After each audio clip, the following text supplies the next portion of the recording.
What did you miss? What's going on, everybody? It's Gary Grindset, formerly known as Slava P, and I'm going to tell you some of the stuff I've been up to since my latest big video, because people have been asking me about prison and the time since. So here it is. It has been 3 years since I got out, and I'm officially on parole as of right now. That means that life is good, but it's not at its full potential yet. It feels like I can see the third arc, but I'm not quite there yet. I can see the credits, but I can't read them. You know what I mean? In this video, I'm going to talk to you about what's been keeping me busy, what it's like having a criminal record in Canada and getting a job, especially when your name is as searchable as mine was, and I'm going to give you a peek into what my life looks like now. So here's the thing. Before I went to jail, I was a journalist. Before that, I was a digital marketer. Then I became a cautionary tale. But now, all of those professions barely exist thanks to AI. So I did what I had to do, and I reinvented myself. I went to school first for welding and then for millwrighting. A millwright is pretty much like a Canadian version of an industrial mechanic. It's jobs that are kind of all over the place, and they all leave you with dirty hands and grit under your fingernails. That still hasn't come off to this day.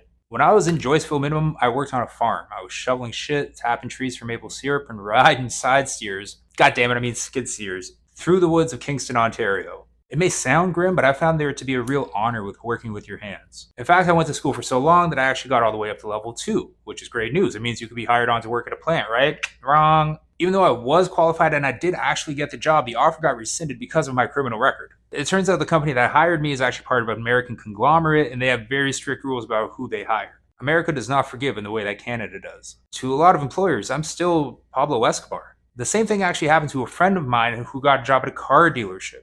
Like, Canada may be chill about a criminal record, but Canadian companies aren't Canadian anymore. Now, Googling my name is a bit of a landmine, but sometimes, believe it or not, it can actually help and work in my favor. I mean, I wrote a whole book about it, so that gives it enough context for people to go beyond, this is a bad guy, to like, oh, okay, I guess it kind of makes sense now, even if I don't justify it.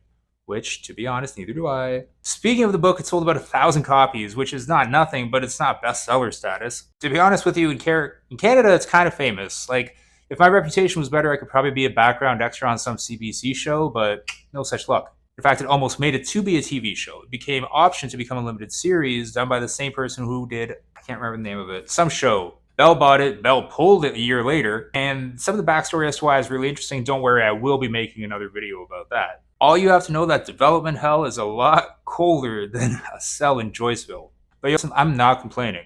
I have a new job. I'm in sales now, which kind of makes sense, no? I'm in a really healthy relationship with the most gorgeous woman in the world, and I've got a hobby that keeps me from crashing out, which I guess is kind of ironic because I'm making content about it now. Basically, what I'm doing is I'm buying stuff and flipping it on Facebook Marketplace. It's the art of the wheel and deal, baby. It scratches that itch for me without, the risk of extradition. But the biggest blockade I'm dealing with right now is parole. I have 3 years left. The biggest obstacle is that I can't leave the country, which, if you've read anything about Canada, is desired. But listen, instead of letting that piss me off, I'm actually going to channel it to make content. I'm going to use it as an excuse to explore some of Ontario's campsites. Some of the most beautiful places I've ever seen exist only a couple hours away from me in Ontario. I may be a shroom trip and a bucket of bug spray away from entitlement. I mean enlightenment. God damn it! So yeah, listen, expect camping content from me too. Not to mention videos like this, where there's no music that could get copyright stricken and then I have to replace it later and people complain that they can't hear it because the music is distracting. This is just me and you. I'm talking directly to you. There might be some AI stuff going on over here to make things look a little prettier. And speaking of which, I've actually fed every single thing I've ever written for Vice and Bad Trips into ChatGPT, and it generates a script based on my own voice. That's not all I'm reading.